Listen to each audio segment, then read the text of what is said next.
Bonjour à tous, bienvenue sur la chaîne Juris Business. Je vous fais une petite vidéo complémentaire à celle que j'ai postée hier sur cette diminution du taux de franchise en base de TVA qui devient un taux unique porté à 25 000 euros, taux qui entrera en vigueur à compter du 1er mars 2025. Donc, sauf motion de censure, il devrait y avoir effectivement application de ces taux. Il me semble que la motion de censure doit être adoptée avant aujourd'hui. Il me semble, je ne sais plus exactement quelle heure, mais on sera fixé sans motion de censure. Le budget, le PLF sera adopté. Alors, il y a des questions que vous m'avez posées qui étaient extrêmement intéressantes, c'est de savoir si, pour le coup, on cumulait les différents seuils en fonction de l'activité qu'on avait. Par exemple, on faisait de la prestation de service BIC, on faisait de la vente de marchandises BIC, par exemple. Est-ce que, pour le coup, les différents seuils sont cumulables ou non? Enfin, les différents chiffres d'affaires.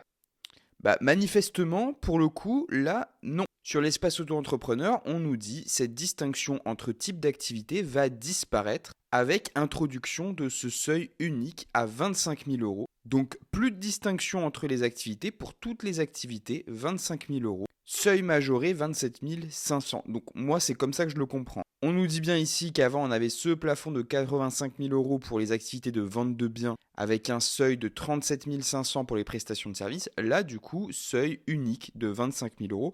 Donc, à mon sens, on ne peut plus séparer les prestations. Donc, à partir du moment où vous dépassez les 25 000 euros indépendamment de l'activité que vous exercez, toute activité cumulée, vous êtes dans l'obligation de récolter la TVA. La principale motivation du gouvernement, c'est de simplifier la gestion de la micro-entreprise en supprimant la complexité des différents seuils. Le seuil de 25 000 euros pourrait être en effet plus facile à gérer administrativement pour les petites entreprises. Je vois pas en quoi plus de réglementation c'est une simplification, étant donné en plus que pour le coup, il y a un impact qui est extrêmement important, avec des obligations nouvelles. Donc récolter la TVA, c'est aussi la reverser. Ça implique aussi une hausse des tarifs, parce que soit vous réduisez votre marge en imputant la TVA sur votre marge, soit vous augmentez vos prix en imputant la TVA sur le client directement.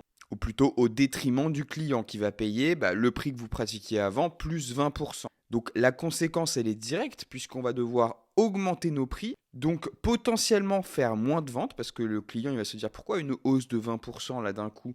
Moi ça me convenait avant, j'étais pile dans mes frais quand je commandais ta prestation ou quand je commandais ton bien. Là pour le coup c'est plus du tout intéressant pour moi. Et du côté consommateur, ça va impliquer une régulation aussi parce que vous dites aux gens ça coûte plus cher, ils se disent on va consommer moins. Ou alors on va faire jouer la concurrence et en général la concurrence c'est pas à l'avantage des plus petits. Donc bon, là il n'y a pas grand chose à faire sur ce point. Sachez qu'il y a quand même une pétition qui a été faite par la Fédération nationale des auto-entrepreneurs. Donc vous tapez FNAE sur internet et vous tombez ici directement sur le site de la Fédération nationale des auto-entrepreneurs.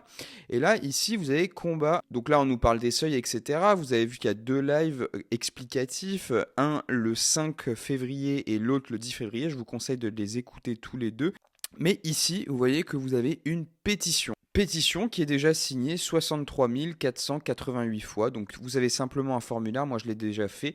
Vous pouvez mettre email, nom, prénom, accepter, signer la pétition. C'est extrêmement rapide. Et puis évidemment, si ça peut avoir un impact, autant le faire. Là, le FNAE relève bien effectivement que cette baisse du seuil de franchise en base de TVA, c'est en réalité une complexification majeure.